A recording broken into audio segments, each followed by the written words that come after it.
You want to know the biggest difference about having NHLers back at the Olympics? It actually makes Olympic hockey watchable. The 2026 Olympic hockey tournament from the Milano Cortina Games is well underway. The group stage is already done. We're on to the qualifiers beginning tomorrow, and I've got some thoughts about it. My name is Liam, my friends call me Hammer, and I'm here in the modified Blue and White Weekly studio. If you don't know what Blue and White Weekly is, that's a web series of sorts that I do covering the Leafs and the NHL, but we don't have to worry about that until the end of the month, because it's Olympic time, baby. So as I mentioned, the group stage is done and dusted, and there were a few surprises along the way, more than I expected. The two non-surprises, the two things I think we all thought would happen, Canada and USA both won their groups. But one that I don't think some of us would have bet on was Slovakia took their group, a group that also had Finland and Sweden in it. Speaking of Finland, they're the other country that gets a bye into the quarterfinal stage. So if you don't know how it quite works, the teams that finish top in their group all get a bye, so that being Canada, America, and Slovakia. And then the next best team from all three groups, that being Finland, also gets that bye. And then every other team, doesn't matter how poorly or well they play a qualifying match tomorrow, actually. So we're going to take a look at some of those qualifying matchups now, because I think a lot of them are easy to predict. I don't want to say easy to predict, because anything can happen. It's hockey after all, international hockey after all. But there's definitely a few lopsided matchups in there. And then we'll take a look at the quarterfinals, and I'll give you my predictions for the semis and the medal round as well. Okay, so starting off, we've got Czechia and Denmark in a qualifying match, the winner of which goes on to play Canada in the quarterfinals. No offense to Denmark, I think we can all agree that Czechia is the stronger team on paper and was the stronger team in the group stage as well. I think they take this one and they'll play Canada in the quarters. Next after that, Sweden and Latvia. Once again, no disrespect to Latvia. Sweden is the better team on paper, got the bigger names, got much more talent, played better in the group stage. Sweden, I think they will move on to face the USA.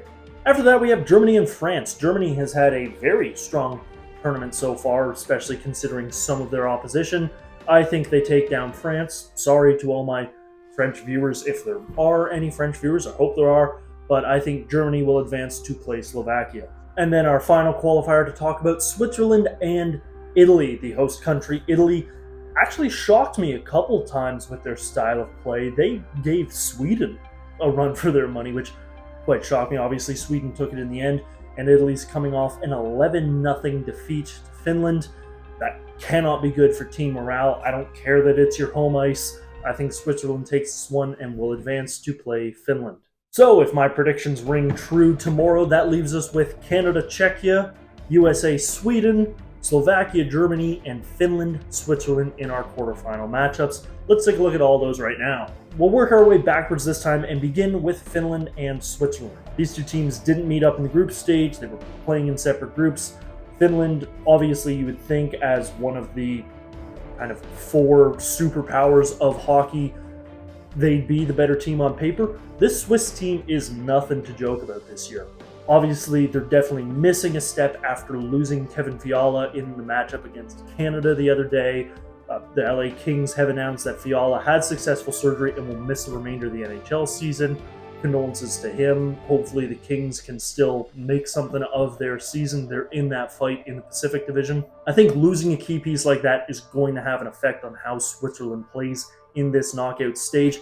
But Finland has not looked like a very cohesive unit, at least from what I've seen of their games. Obviously, they come into this tournament without their usual captain, Sasha Barkov, who's been missing from the Florida Panthers with an injury he got in the playoffs last... Oh no, it wasn't in the playoffs, was it? It was in practice leading up to this season. He hurt himself in training camp. I think losing the guy that was guaranteed to be your captain has to have an effect on morale. It has to mess with the dynamics of the group to some extent.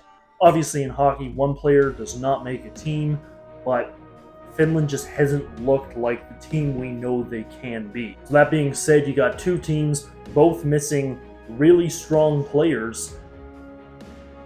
Could be a toss-up. It could go either way, but I think the tie goes to Finland on this one, just given past experiences at this tournament.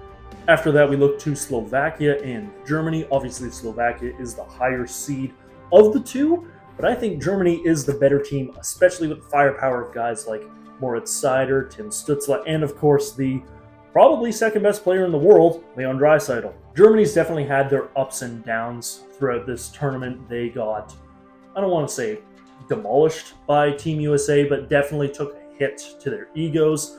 I think they'll bounce back in their game against France, get a bit of an ego boost there.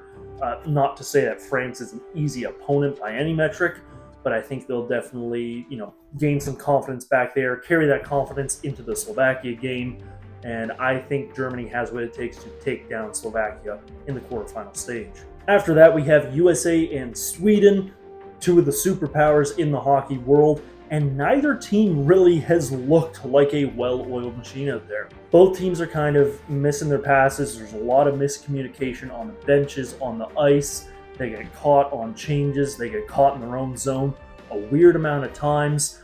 I think this is just going to come down to who has the better game, who's on the ball more once the puck drops. Which team do I think that'll be? Probably the States, but you could toss a coin on this one. If I'm tossing a coin, I think it lands on America. Now, if both of those teams could find the form they were in back at the Four Nations face-off last year, it would definitely be the States that takes it. Sweden would put up much more of a fight, but it would definitely be the States that takes it. This iteration of the U.S. team, Sweden could have what it takes to beat them, but I think the States take this quarterfinal spot.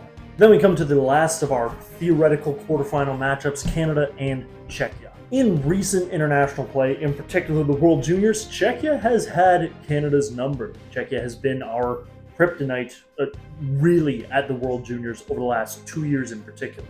Last time Canada can say they really dominated Czechia was the Connor Bedard World Juniors, that fantastic gold medal game that went to overtime.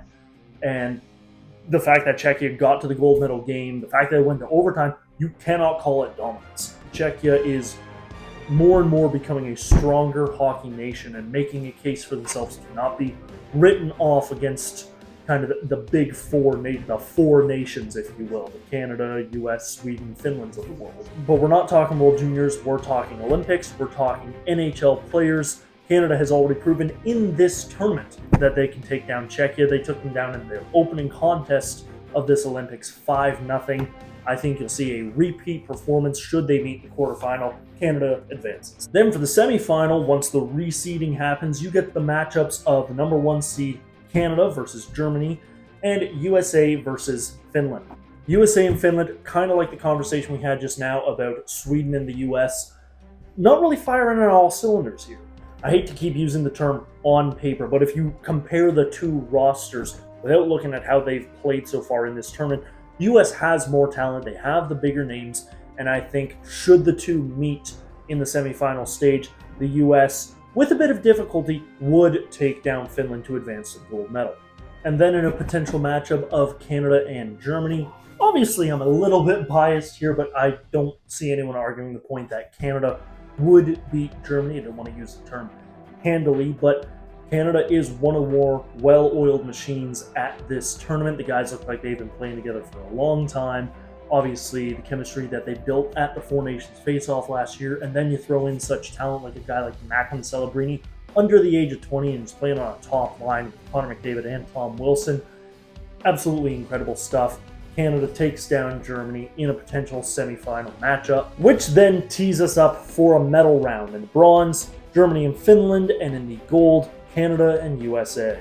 Like I said, I don't know what it is with Finland this year, if it's something in the locker room, if it's just the chemistry overall, if it is the loss of Captain Barkov. Something is not clicking for that team this year, and I think that's enough in a high-pressure situation like a bronze medal game for the firepower of talents like Draisaitl, Stützle, Seider to come in and win the game for Germany. Definitely in a close contest, but I think Germany takes bronze this year. And then finally, the gold medal matchup, the game that we all want to see, even though it kind of scares us, Canada versus the United States. This is a game that, should it come around should these teams be playing each other for the gold medal. I will not sleep the night before, both out of excitement and fear, because the States pose a serious threat to Canada's hockey dominance at the Olympics. That said, for all the reasons I stated previously, the States, not lack of chemistry, but certainly lack of cohesion on certain plays versus Canada's just unquestioned chemistry at the moment, especially coming off that game against France, where not that France, is a difficult opponent, but they showed that even in games like that where it doesn't super matter, they can just go together. Once again, historic matchup. We saw it last year in the Four Nations final. We saw it at the 2010 Olympics in the gold medal game, the 2002 Olympics in the gold medal game before I was even born. This is the stuff dreams are made of. The best of the best from both countries playing each other for gold and for dominance in the hockey world. And when it all comes down to it, I think everybody predicted that this would and should be the gold medal game. I think Canada takes it. Not easily, not handily by any stretch of the imagination, but I think I'll take my bias out of it for a moment, and maybe leave a little bit of bias in there, and say that Canada will defeat the States should they meet in the finals for the gold medal. I'm so confident regarding it, in fact, I'll make a prediction on the score, and it's going to be an identical score to the 2010 gold medal game, identical score to the Four Nations final, 3-2 Canada in overtime. But those are just my thoughts, and who cares what I have to say, because I care what you have to say. Let me know down in the comments below what you think is going to happen as we approach the knockout stage. Who do you think wins the qualifiers tomorrow? Who do you think meets in the gold medal game? And more importantly, who do you think takes the gold medal for their country? Let me know down in the comments below. And while you're down there, might as well leave a like on the video. You're stuck around this long, and subscribe while you're at it. There's new hockey content coming to this channel weekly with the aforementioned Blue and White weekly series that I do covering the Leafs and the NHL. I'm going to have a ton more Olympic videos on the way, including a ranking of every country's jersey dropping later this week prior to the gold medals. And of course, tons of other kinds of hockey videos dropping on this channel, because that's just what we do. I mean, look at the name of the channel. But I'll leave it there for now. Take care, everyone, and I'll see you next time.